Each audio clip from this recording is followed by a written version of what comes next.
Money market expert Mehraboon Irani sir आज हमारे साथ शो में शामिल हुए हैं। Mehraboon sir, good morning. Thank you so much समय निकालकर आज हमारे साथ जुड़ने के लिए जी बिजनेस पे।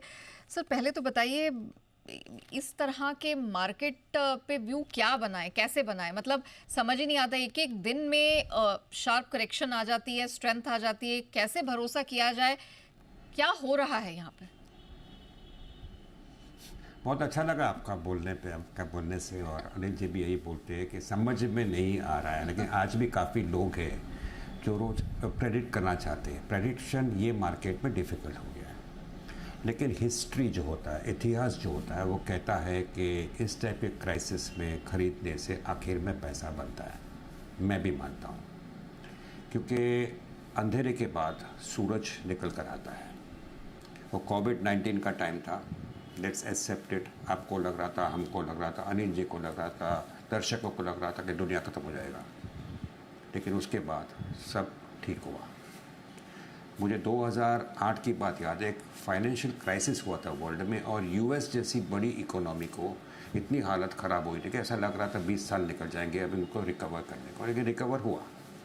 2022-23 की बात करो, रशिया यूक्रेन क्राइसिस के बाद हमें लग रहा था कि सबका हालत ख़राब होने वाला है, country world will come this that that that that. उसके बाद सब ठीक हुआ।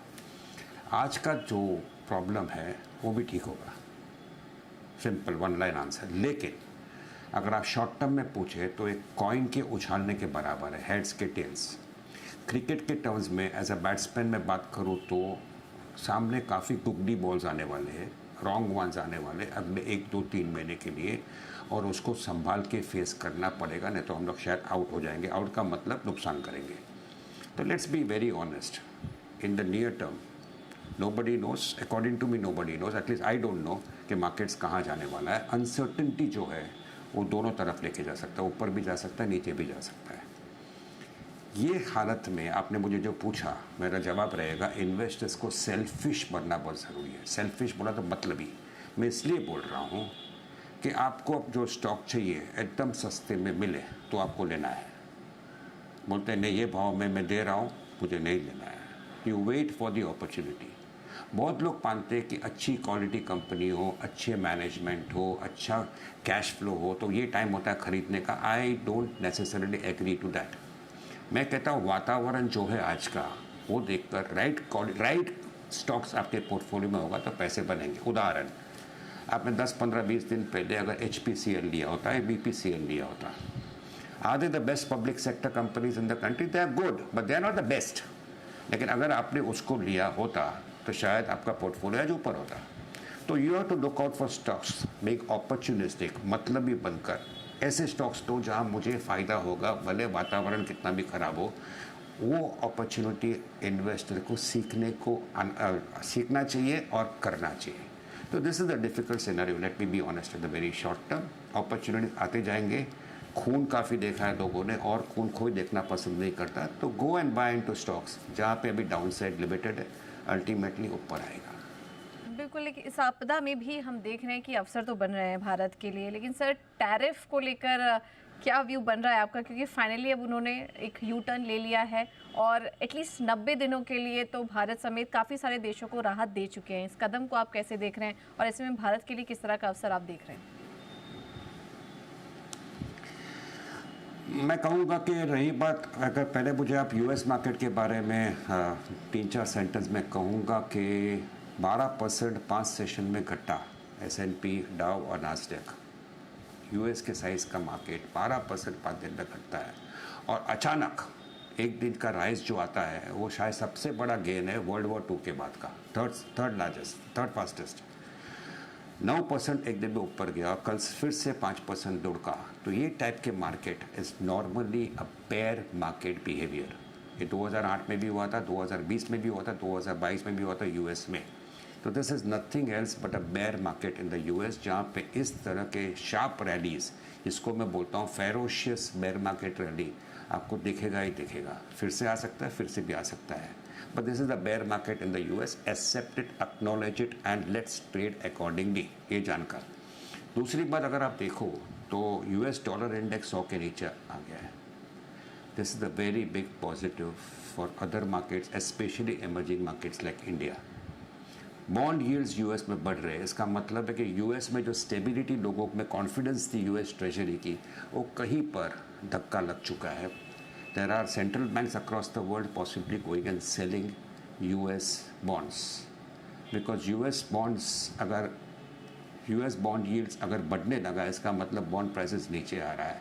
ऐसे मार्केट में इसका मतलब है कि people are losing some faith in the US economy, which all will be a good news for emerging markets ultimately.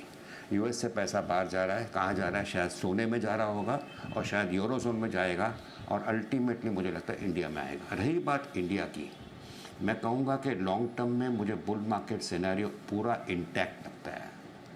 100% we will be in a bull market very soon again as far as India goes.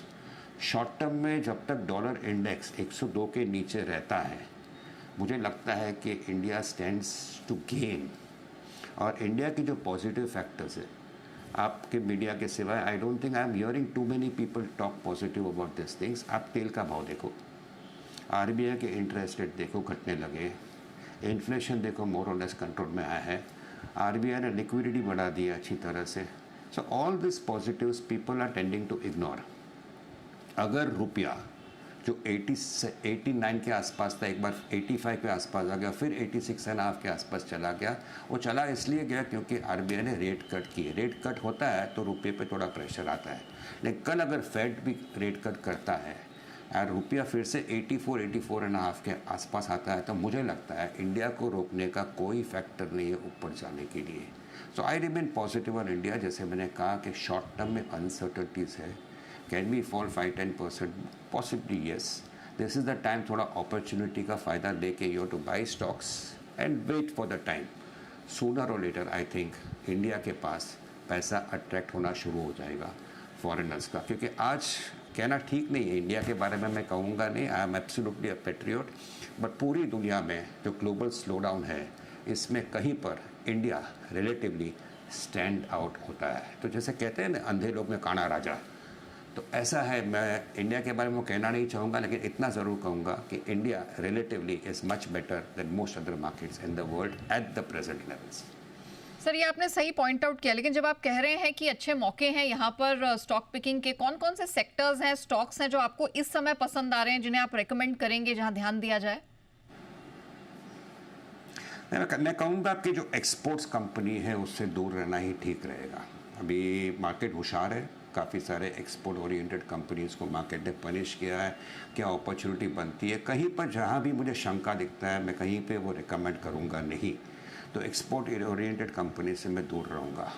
अभी बात corporate profits की भी अगर आप देखो तो 10-15 company ऐसे रहेंगे जिनको टैरिफ्स के कारण आगे चल के भी नुकसान होगा, उनकी प्रॉफिट्स नीचे आएगी. But that coming down of profits will be a small percentage of India's total corporate profit. So why be so negative?